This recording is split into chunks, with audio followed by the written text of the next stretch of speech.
Fred Astaire was an American dancer, choreographer, singer, musician and actor.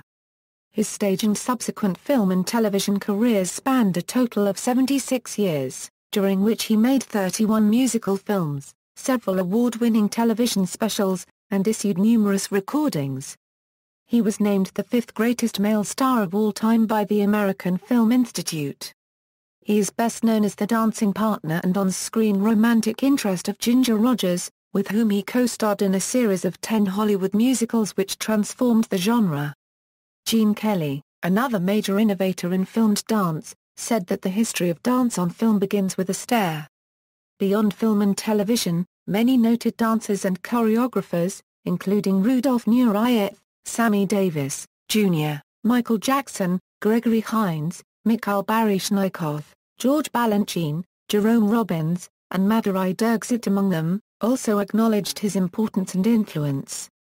Life and career, 1899–1917, early life and career. Astaire was born in Omaha, Nebraska, the son of Johanna Ann and Frederick Fritz Austerlitz. Astaire's mother was born in the United States, to Lutheran German immigrants from East Prussia and Alsace. Astaire's father was born in Linz, Austria, to Jewish parents who had converted to Catholicism. After arriving in New York City at age 24 on October 26, 1892, and being inspected at Ellis Island, Astaire's father, hoping to find work in his brewing trade, moved to Omaha, Nebraska, and landed a job with the Stutz Brewing Company. Astaire's mother dreamed of escaping Omaha by virtue of her children's talents. After Astaire's sister, Adele Astaire, early on revealed herself to be an instinctive dancer and singer. She planned a brother and sister act, which was common in vaudeville at the time. Although Astaire refused dance lessons at first, he easily mimicked his older sister's steps and took up piano, accordion and clarinet. When their father suddenly lost his job, the family moved to New York City in 1905 to launch the show business career of the children, who began training at the Alvin Master School of the Theatre and Academy of Cultural Arts. Despite Adele and Fred's teasing rivalry, they quickly acknowledged their individual strengths, his durability and her greater talent. Fred and Adele's mother suggested they change their name to Astaire, as she felt Austerlitz sounded reminiscent of the name of a battle. Family legend attributes the name to an uncle surnamed Astaire. They were taught dance, speaking, and singing in preparation for developing an act. Their first act was called Juvenile Artists Presenting an Electric Musical Toe Dancing Novelty. Fred wore a top hat and tails in the first half and a lobster outfit in the second. In an interview, Astaire's daughter, Ava Astaire Mackenzie, observed that they often put Fred in a top hat to make him look taller. The Goofy act debuted in Keyport, New Jersey, in a tryout theater. The local paper wrote, "The Astaires are the greatest child act in vaudeville." As a result of their father's salesmanship, Fred and Adele rapidly landed a major contract and played the famed Orpheum circuit not only in Omaha but throughout the United States. Soon Adele grew to at least 3 inches taller than Fred and the pair began to look incongruous. The family decided to take a 2-year break from show business to let time take its course and to avoid trouble from the Gerry Society and the child labor laws of the time. In 1912, Fred became an Episcopalian. The career of the Astaire siblings resumed with mixed fortunes, though with increasing skill and polish, as they began to incorporate tap dancing into their routines. Astaire's dancing was inspired by Bilbo Jangles Robinson and John Bubble Sublette. From vaudeville dancer Leo Corchia, they learned the tango, waltz and other ballroom dances popularized by Vernon and Irene Castle. Some sources state that the Astaire siblings appeared in a 1915 film entitled Finian, The Cricket, starring Mary Pickford, but the Astaires have consistently denied this. By age 14, Fred had taken on the musical responsibilities for their act. He first met George Gershwin, who was working as a song plugger for Jerome H. Remix Music Publishing Company, in 1916. Fred had already been hunting for new music and dance ideas. Their chance meeting was to deeply affect the careers of both artists. Astaire was always on the lookout for new steps on the circuit and was starting to demonstrate his ceaseless quest for novelty and perfection. The Astaires broke into Broadway in 1917 with Over the Top, a patriotic revue. The Astaires performed for U.S. and Allied troops at this time too. 1917 Euro 1933, stage career in Broadway and London. They followed up with several more shows, and of their work in The Passing Show of 1918, Hayward Brown wrote, "In an evening in which there was an abundance of good dancing, Fred Astaire stood out.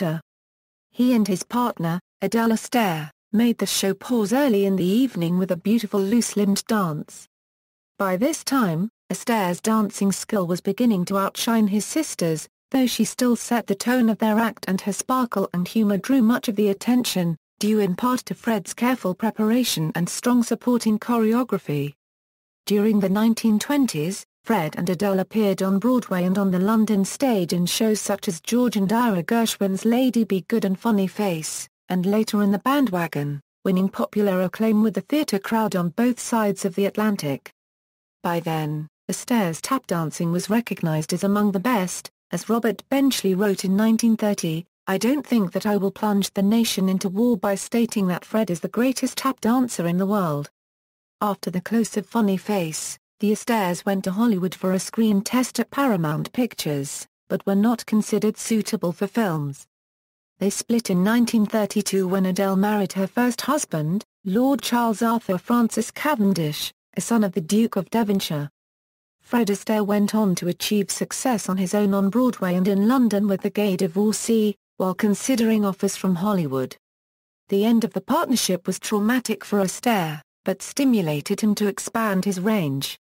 Free of the brother-sister constraints of the former pairing and with a new partner, he created a romantic partnered dance to Cole Porter's Night and Day, which had been written for The Gay Divorcee.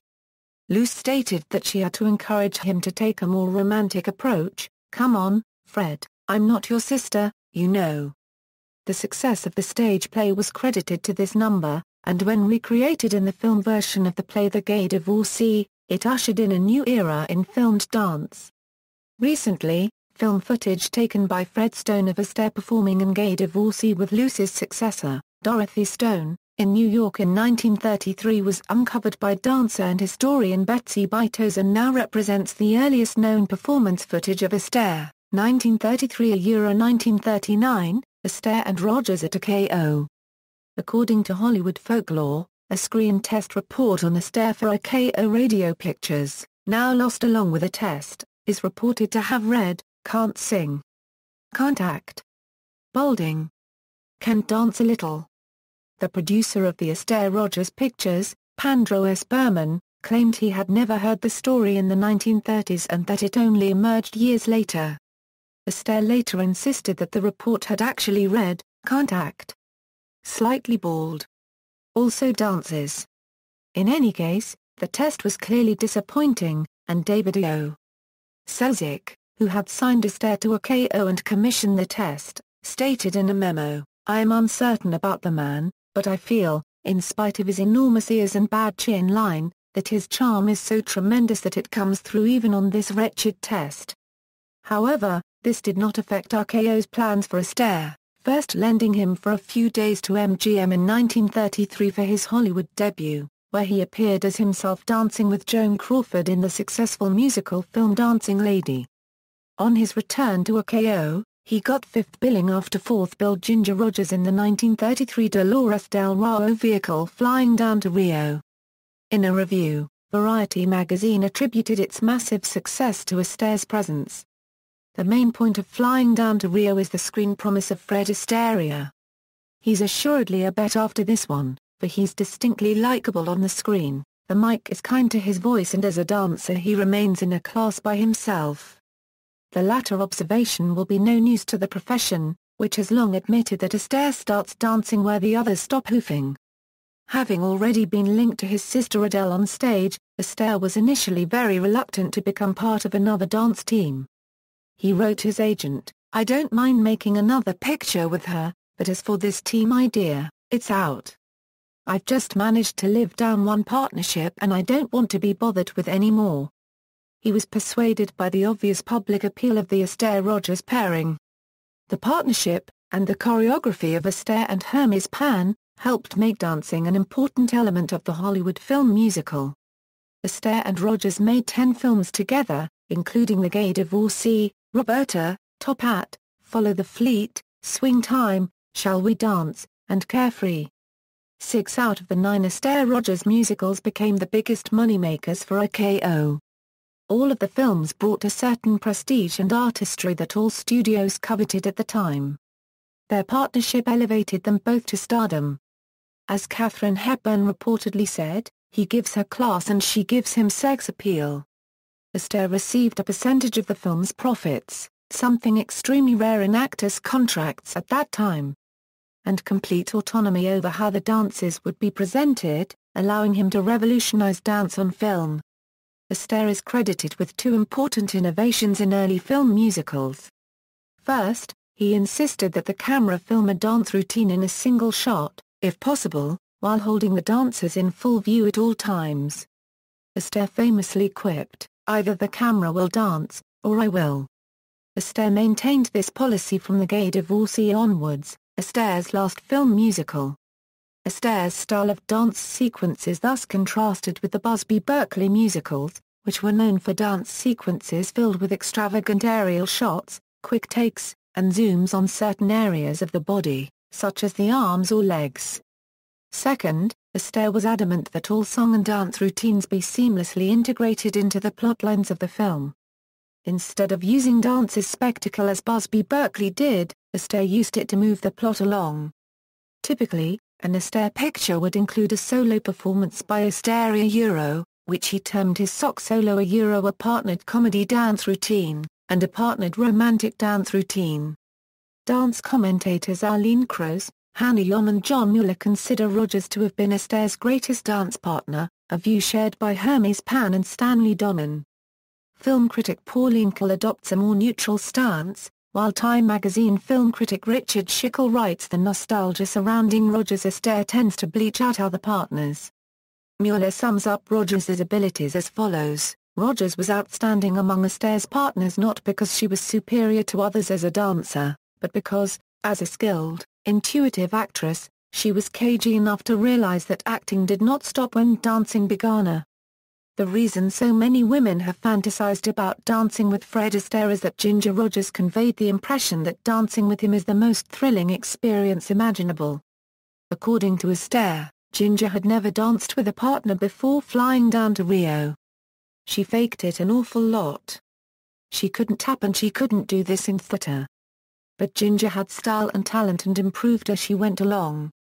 She got so that after a while everyone else who danced with me looked wrong.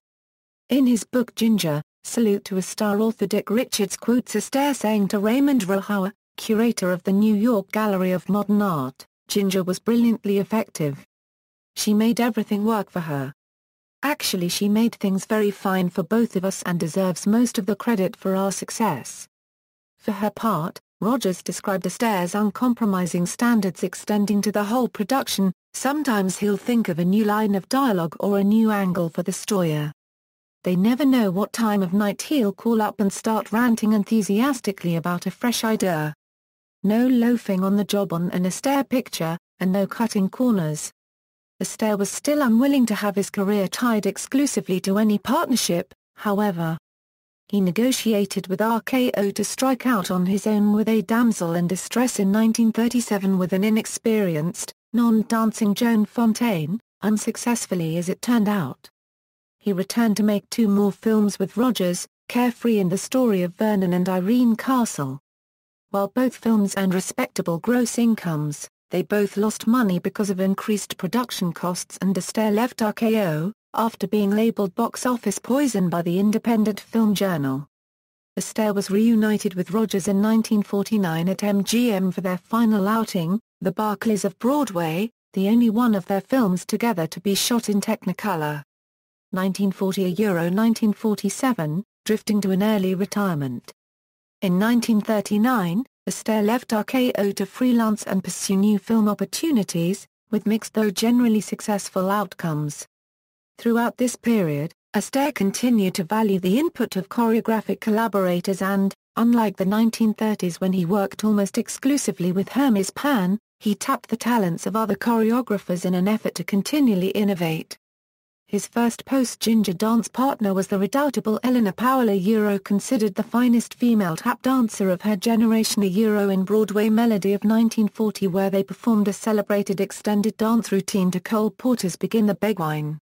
In his autobiography Steps in Time, Astaire remarked, "She put him down like a man, no ricky-ticky sissy stuff with Ellie. She really knocked out a tap dance in a class by herself." He played alongside Bing Crosby in Holiday Inn and later Blue Skies but, in spite of the enormous financial success of both, was reportedly dissatisfied with roles where he lost the girl to Crosby. The former film is particularly remembered for his virtuoso solo dance to Let's Say It with Firecrackers, while the latter film featured an innovative song and dance routine to a song indelibly associated with him, Put In on the Ritz. Other partners during this period included Paulette Goddard in Second Chorus, in which he dance-conducted the Artie Shaw Orchestra.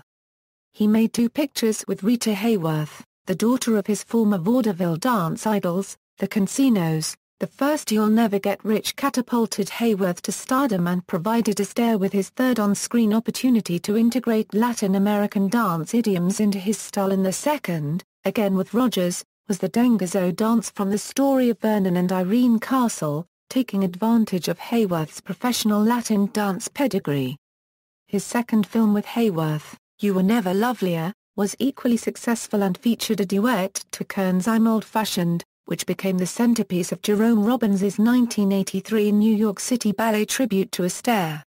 He next appeared opposite the 17-year-old Joan Leslie in the wartime drama The Sky's the Limit, where he introduced Arlen and Mercer's One for My Baby while dancing on a bar counter in a dark and troubled routine. This film, which was choreographed by Astaire alone and achieved modest box office success, represented an important departure for Astaire from his usual charming happy-go-lucky screen persona and confused contemporary critics. His next partner, Lucille Bramer, was featured in 2 lavish vehicles, both directed by Vincent Minnelli, The Fantasy Yolanda and The Thief, which featured an avant-garde surrealistic ballet, and the musical revue Ziegfeld Follies, which featured a memorable teaming of Astaire with Gene Kelly to The Babbitt and the Bromide, a Gershwin's song Astaire had introduced with his sister Adele back in 1927. While Follies was a hit, Yolanda bombed at the box office, and Astaire, ever insecure and believing his career was beginning to falter, surprised his audiences by announcing his retirement during the production of Blue Skies, nominating Put In on the Ritz as his farewell dance. After announcing his retirement in 1946, Astaire concentrated on his horse racing interests and in 1947 founded the Frederick Astaire Dance Studios, which he subsequently sold in 1966. 1948 to 1957, productive years with MGM and second retirement. However, he soon returned to the big screen to replace the injured Kelly in Easter Parade opposite Judy Garland, Ann Miller and Peter Lawford, and for a final reunion with Rogers in the Barclays of Broadway. He then made more musicals throughout the 1950s, Let's Dance with Betty Hutton, Royal Wedding with Jane Powell, Three Little Words and The Belle of New York with Vera Ellen, The Bandwagon and Silk Stockings with Sid Caras, Daddy Long Legs with Leslie Caron, and Funny Face with Audrey Hepburn. During 1952, Astaire recorded The Astaire Story, a 4-volume album with a quintet led by Oscar Peterson. The album, produced by Norman Granz, provided a musical overview of Astaire's career. The Astaire Story later won the Grammy Hall of Fame Award in 1999, a special Grammy Award to honor recordings that are at least 25 years old and that have qualitative or historical significance. His legacy at this point was 30 musical films in 25 years. Afterwards, Astaire announced that he was retiring from dancing in film to concentrate on dramatic acting, scoring rave reviews for the nuclear war drama On the Beach. 1957 to 1981, branching out into televised dance and straight acting, Astaire did not retire from dancing completely. He made a series of 4 highly rated Emmy Award-winning musical specials for television in 1958, 1959, 1960, and 1968, each featuring Barry Chase, with whom Astaire enjoyed an Indian summer of dance creativity.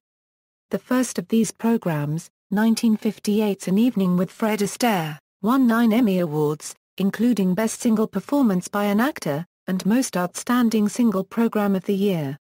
It was also noteworthy for being the first major broadcast to be pre-recorded on color videotape, and has recently been restored.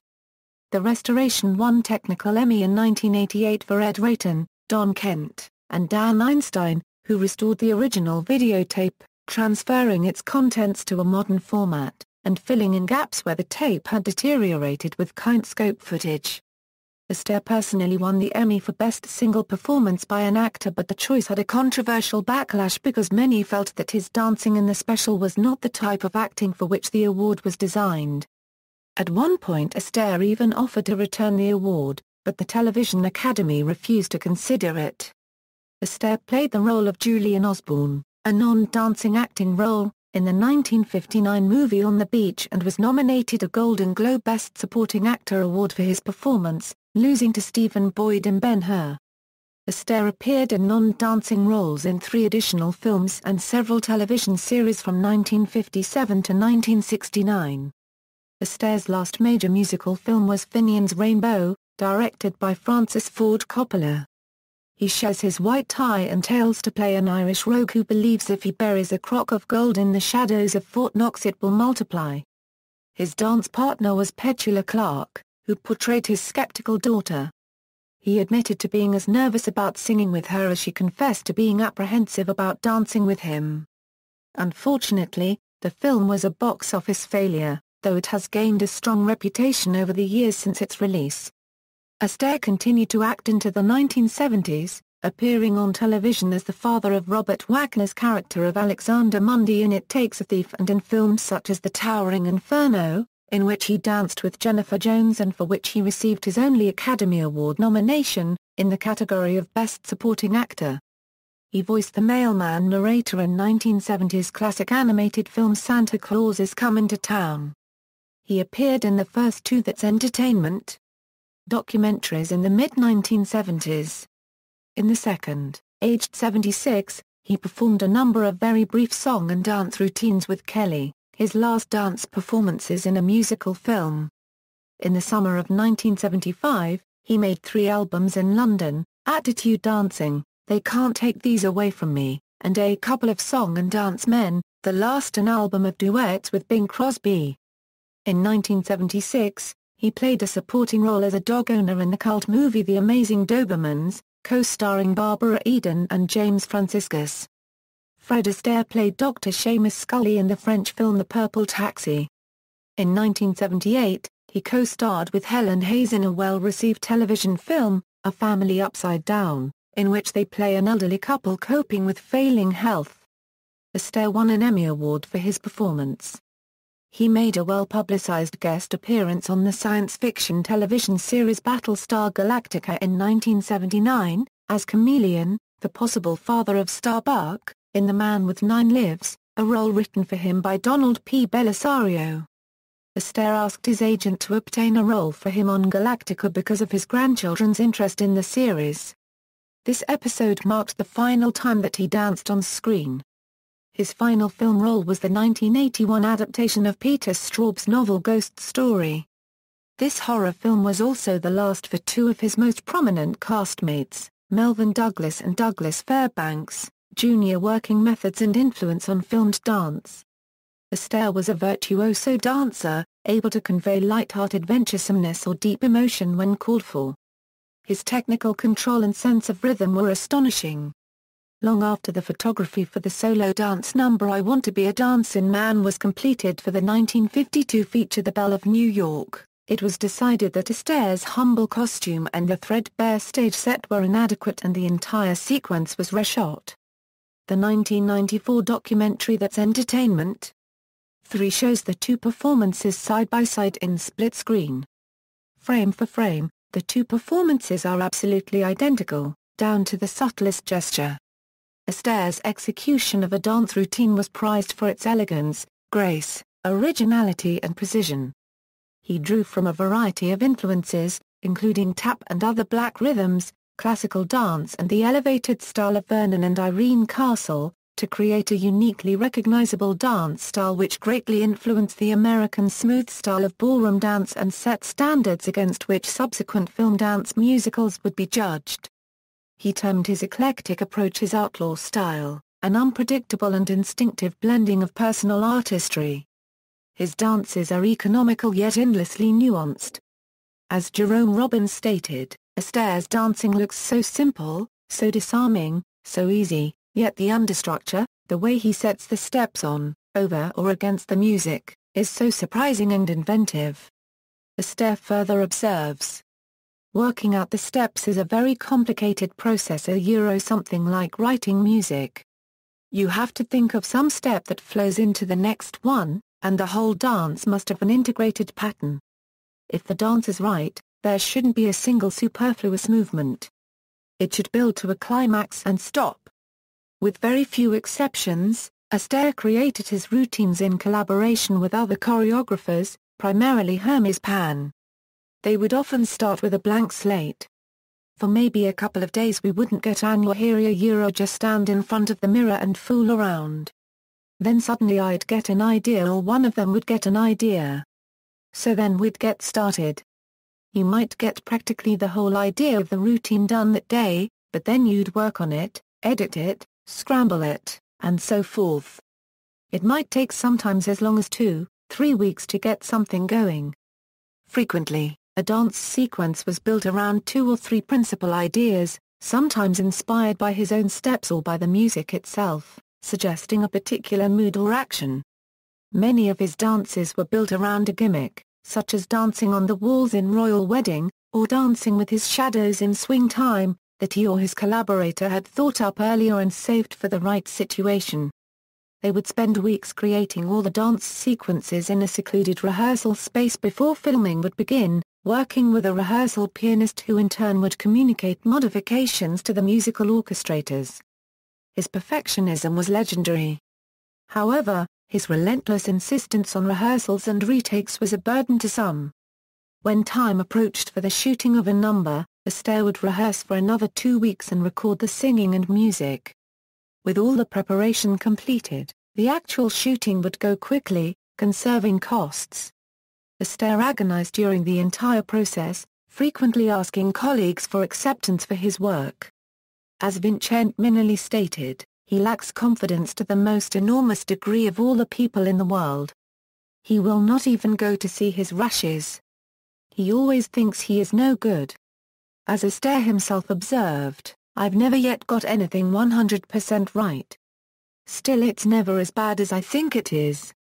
Michael Kidd, who choreographed the 1953 film The Bandwagon, found that his own concern about the emotional motivation behind the dance was not shared by Astaire. Kidd later recounted, technique was important to him. He'd say, "Let's do the steps. Let's add the looks later." Although he viewed himself as an entertainer first and foremost, his consummate artistry won him the admiration of such 20th-century dance legends as Gene Kelly, George Balanchine, the Nicholas Brothers, Mikhail Baryshnikov, Margot Fonteyn, Bob Fosse, Gregory Hines, Rudolf Nureyev, Michael Jackson and Bill Robinson. Balanchine compared him to Bach, describing him as the most interesting, the most inventive, the most elegant dancer of our times, while for Baryshnikov he was a genius. A classical dancer like I never saw in my life. Influence on popular song. Extremely modest about his singing abilities, Astaire introduced some of the most celebrated songs from the Great American Songbook, in particular, Cole Porter's Night and Day and the Gay Divorcee, Irving Berlin's Isn't This a Lovely Day, Cheek to Cheek, and Top Hat, White Tie and Tails in Top Hat, Let's Face the Music and Dance in Follow the Fleet and Change Partners in Carefree. He first presented Jerome Kern's The Way You Look Tonight in Swing Time. The Gershwins' They Can't Take That Away From Me and Shall We Dance, A Foggy Day, and Nice Work If You Can Get It in A Damsel in Distress. Johnny Mercer's One for My Baby from The Sky's the Limit and Something's Gotta Give from Daddy Long Legs. And Harry Warren and Arthur Freed's This Heart of Mine from Ziegfeld Follies. Astaire is also mentioned on the song Fred Astaire by the band San Cisco. Astaire also co-introduced a number of song classics via song duets with his partners. For example, with his sister Adele, he co-introduced the Gershwins' I'll Build a Stairway to Paradise from Stop Flirting, Fascinating Rhythm and Lady, Be Good, Funny Face and Funny Face. And, in duets with Ginger Rogers, he presented Irving Berlin's I'm Putting All My Eggs in One Basket and Follow the Fleet, Jerome Kern's Pick Yourself Up, and A Fine Romance in Swing Time, along with the Gershwins' Let's Call the Whole Thing Off from Shall We Dance. With Judy Garland, he sang Irving Berlin's A Couple of Swells from Easter Parade. And, with Jack Buchanan, Oscar Levant, and Nanette Fabre he delivered Betty Comden and Adolph Green's That's Entertainment from the Bandwagon. Although he possessed a light voice, he was admired for his lyricism, diction and phrasing. The grace and elegance so prized in his dancing seemed to be reflected in his singing, a capacity for synthesis which led Burton Lane to describe him as the world's greatest musical performer. Irving Berlin considered Astaire the equal of any male interpreter of his songs as good as Jolson, Crosby or Sinatra, not necessarily because of his voice, but for his conception of projecting a song. Jerome Kern considered him the supreme male interpreter of his songs, and Cole Porter and Johnny Mercer also admired his unique treatment of their work. And while George Gershwin was somewhat critical of Astaire's singing abilities, he wrote many of his most memorable songs for him. In his heyday, Astaire was referenced in lyrics of songwriters Cole Porter, Lawrence Hart and Eric Maschwitz, and continues to inspire modern songwriters. Astaire was a songwriter of note himself, with I'm Building Up to an Awful Letdown reaching number 4 in the hit parade of 1936. He recorded his own It's Just Like Taking Candy from a Baby with Benny Goodman in 1940 and nurtured a lifelong ambition to be a successful popular song composer. Awards, honors and tributes. 1938, invited to place his hand and footprints in cement at Grauman's Chinese Theatre, Hollywood. 1950, Ginger Rogers presented an honorary Academy Award to Astaire for his unique artistry and his contributions to the technique of musical pictures. 1950, Golden Globe for Best Motion Picture Actor Music Comedy for Three Little Words. 1958, Emmy Award for Best Single Performance by an Actor for An Evening with Fred Astaire. 1959, Dance Magazine Award. 1960, nominated for Emmy Award for Program Achievement for Another Evening with Fred Astaire. 1960, Golden Globe Cecil B. DeMille Award for Lifetime Achievement in Motion Pictures. 1961, Emmy Award for Program Achievement in 1961 for Astaire Time. 1961, voted Champion of Champions a Best Television Performer and Annual Television Critics and Columnists poll conducted by Television Today and Motion Picture Daily. 1965, the George Eastman Award from the George Eastman House for Outstanding Contributions to Motion Pictures. 1968, he was inducted into the Hall of Fame of the International Best Dressed list in 1968. 1968, nominated for an Emmy Award for Musical Variety Program for The Frederick Astaire Show. 1972, named Musical Comedy Star of the Century by Liberty, the Nostalgia magazine. 1972, inducted into the American Theatre Hall of Fame. 1973, subject of a gala by the Film Society of Lincoln Center. 1975, Academy Award nomination for The Towering Inferno. 1975, Golden Globe for Best Supporting Actor, BAFTA and David D. Donatello Awards for The Towering Inferno. 1978, Emmy Award for Best Actor Drama or Comedy Special for A Family Upside Down. 1978, honored by the Academy of Television Arts and Sciences. 1978, first recipient of the Kennedy Center Honors. 1978, National Artist Award from the American National Theatre Association for contributing immeasurably to the American theatre. 1981, the Lifetime Achievement Award from the American Film Institute. 1982, the Anglo-American Contemporary Dance Foundation announces creation of the Astaire Awards to honor Fred Astaire and his sister Adele and to reward the achievement of an outstanding dancer or dancers. The awards have since been renamed the Fred and Adele Astaire Awards. 1987, the Capezio Dance Shoe Award. 1987, Inducted into the National Museum of Dance's Mr. and Mrs. Cornelius Vanderbilt Whitney Hall of Fame in Saratoga Springs, New York, 1989. Posthumous award of Grammy Lifetime Achievement Award, 1989. Posthumous induction into the Television Hall of Fame, 1991. Posthumous induction into the Ballroom Dancers Hall of Fame, 1999. Posthumous award of Grammy Hall of Fame Award for 1952. The Astaire Story Album, 2000. Ava Astaire. Mackenzie unveils a plaque in honor of her father, erected by the citizens of Lismore, County Waterford, Ireland, 2003, referenced in the animated feature The Triplets of Belleville, in which Astaire is eaten by his shoes after a fast-paced dance act. 2008, Life and Work honored at Oriel College, University of Oxford, the Adele and Fred Astaire Ballroom added on the top floor of Gottlieb Stadt's mansion in Astaire's hometown of Omaha. Personal life. Politically, Astaire was a conservative and a lifelong Republican Party supporter, though he never made his political views publicly known. Along with Bing Crosby, George Murphy, Ginger Rogers, and others, he was a charter member of the Hollywood Republican Committee. He was church-going, supportive of American military action, and was dismissive of the more open sexiness of movies in the 1970s. Always immaculately turned out, he and Cary Grant were called the best-dressed actor, in American movies. Astaire remained a male fashion icon even into his later years, eschewing his trademark top hat, white tie and tails in favor of a breezy casual style of tailored sports jackets, colored shirts, cravats and slacks, the latter usually held up by the idiosyncratic use of an old tie in place of a belt. Astaire was married for the first time in 1933, to the 25-year-old Phyllis Potter, a Boston-born New York socialite and former wife of Eliphalet Not Potter III, after pursuing her ardently for roughly 2 years, and despite the objections of his mother and sister.